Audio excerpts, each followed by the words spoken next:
What inspires me to continue the work that I have been doing is that I feel a strong commitment to work for the underserved, to serve the underserved.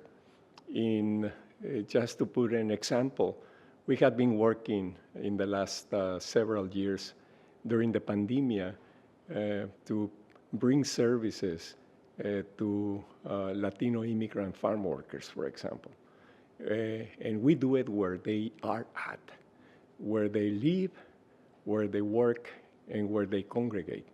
So I'm passionate, I can now say with ease and be direct, be bold, that my commitment is to serve the underserved. We are constantly incorporating our culture, the Latino culture, and language as well into the work that we do. Because first of all, I'm an immigrant.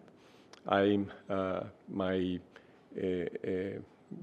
language originally was Spanish and continues to be, to a great extent, Spanish. And when we reach out to Latino communities, once again, to serve them, it is part of who they are. I have been studying, doing population-based studies for over 3 decades now. And I can tell you that culture and language play a key role. The change that I would like to create and to work on in Sacramento and in California to try to provide services where they live, where they work, and where they congregate. Because we are, by now, we're totally convinced that there are sectors of the Latino population that don't come for services. Usually the health service system, they, for decades, they had been operating under what I call the waiting mode. In other words, here we are, primary care network or the hospital or a medical center, waiting for people to come. It is like the field of dreams. If you build it, they will come. Well, I'm convinced that there are populations that still won't come, like farm workers.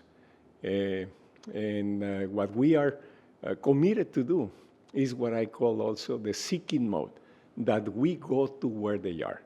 And in that way, we really overcome the barriers of access to care that we know and we have been studying for years. Like, for example, people who just don't know where to receive services, or people who won't go for services if they are not offered in Spanish, or that they cannot go for services during the regular services, days and hours, like Monday through Friday, 8 to 5, because some of them, for example, in the case of farm workers, they work every day, including Saturdays.